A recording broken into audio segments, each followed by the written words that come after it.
Assalamualaikum warahmatullahi wabarakatuh.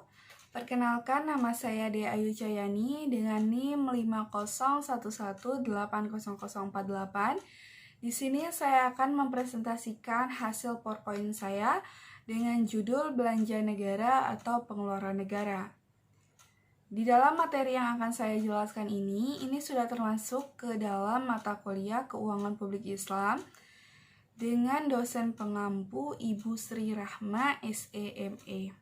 Sebelum kita mengetahui apa aja yang dibelanjain oleh suatu negara, kita harus mengetahui dulu apa itu belanja negara dan pengeluaran negara. Pengeluaran negara merupakan pengeluaran untuk membiayai kegiatan pada suatu negara dalam rangka menjalankan fungsinya untuk mensejahterakan rakyat. Sedangkan belanja negara adalah kewajiban pemerintah pusat yang diakui sebagai pengurung nilai kekayaan bersih. Belanja negara terdiri atas belanja pemerintah pusat yang ditransfer ke pemerintah daerah atau provinsi. Ya, poin selanjutnya, teori pengeluaran negara menurut Wagner. Dia mengatakan bahwa di negara maju, apabila pengeluaran pemerintah meningkat, maka itu akan sejalan dengan peningkatan pendapatan per kapita di negara tersebut.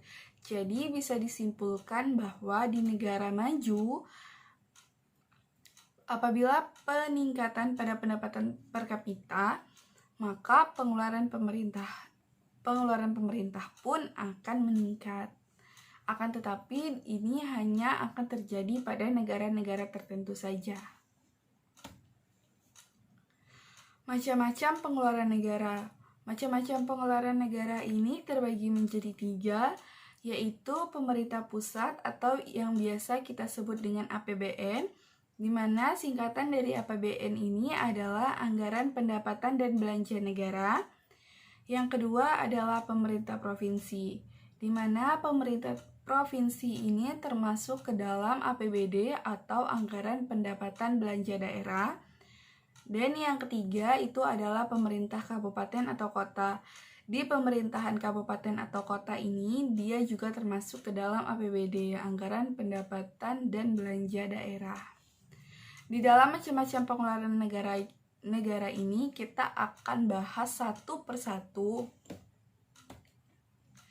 Yang akan kita bahas pertama itu adalah pemerintahan pusat, di mana pemerintahan pusat ini otomatis akan belanja, dan pemerintah pusat ini membelanjai pegawai, barang dan jasa, modal, hibah, dan bantuan sosial.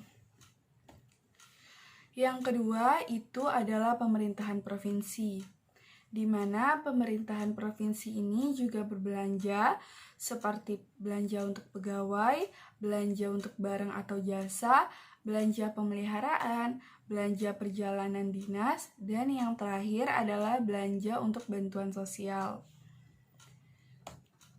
Yang ketiga itu adalah pemerintah kabupaten atau kota. Di pemerintah kabupaten atau kota ini juga dia akan berbelanja seperti belanja untuk pegawai, belanja untuk barang atau jasa, belanja pemeliharaan, belanja perjalanan dinas, dan belanja bantuan sosial. Di dalam ketiga pemerintahan ini, belanja pegawai, barang atau jasa, dan bantuan sosial ini termasuk ke dalam pemerintahan pusat, pemerintahan provinsi, serta pemerintahan kabupaten atau kota. Sedangkan untuk belanja pegawai, barang atau jasa, pemeliharaan, perjalanan dinas, dan bantuan sosial, pemerintah kabupaten atau kota dengan pemerintah provinsi itu sama. Untuk poin selanjutnya itu adalah prinsip pokok dalam pengeluaran pemerintah. Di dalam prinsip pokok dalam pengeluaran pemerintah ini terbagi menjadi 7 asas, yaitu asas moralitas, asas kerakyatan, asas nasionalitas, asas rasionalitas, asas fungsional, asas perkembangan, dan yang terakhir adalah asas keseimbangan dan keadilan. Tujuan belanja negara. Tujuan belanja negara ini adalah untuk membantu pemerintah agar mencapai tujuan fiskal. Jadi tujuannya itu adalah untuk mencapai tujuan fiskal. Yang kedua adalah untuk meningkatkan tanggung jawab atau rasa tanggung jawab pemerintah kepada masyarakat. Dan yang ketiga itu adalah sebagai pedoman dalam melaksanakan tugas. Fungsi belanja negara. Untuk fungsi belanja negara ini terdiri dari 6, yaitu pertama fungsi regulasi, yang kedua itu adalah fungsi alokasi, yang ketiga adalah fungsi distribusi, yang keempat adalah fungsi stabilisasi, yang kelima adalah fungsi otoritas, yang keenam adalah fungsi perencanaan. Di mana keenam fungsi ini tentunya sangat bermanfaat atau sangat digunakan dalam belanja negara. Manfaat belanja negara atau manfaat belanja daerah ini saya bedakan karena memang yang saya dapatkan manfaat belanja ini memang terbagi dua, yaitu manfaat belanja untuk negara dengan manfaat belanja untuk daerah.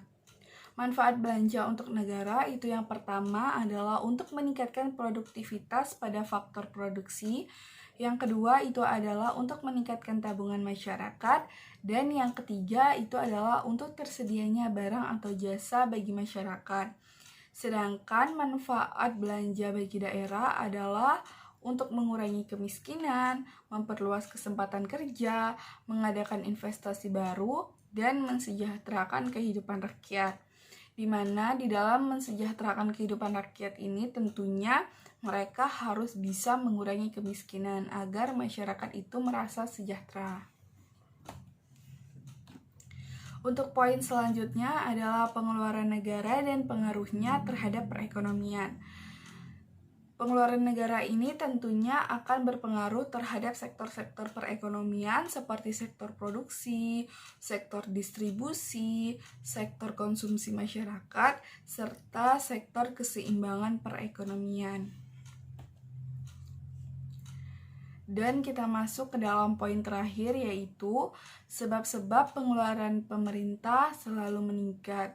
Kalau menurut Akmer tadi, dia mengatakan kalau di negara maju itu apabila pendapatan per kapitanya semakin meningkat, maka pengeluaran belanja negara atau belanja pemerintahnya itu juga akan semakin meningkat.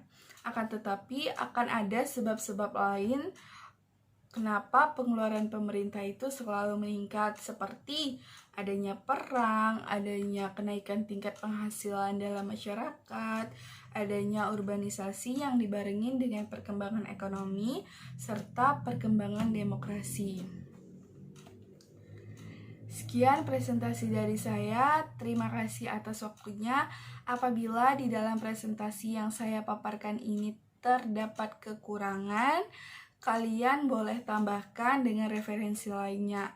Akan tetapi, jika di dalam presentasi yang saya paparkan ini kalian mendapatkan manfaatnya, boleh kalian share ke teman-teman kalian, agar teman-teman kalian juga tahu nih, pengeluaran negara atau belanja negara itu apa saja, agar ilmu yang kita dapatkan ini bermanfaat dan berkah juga untuk orang lain. Terima kasih. Wassalamualaikum warahmatullahi wabarakatuh.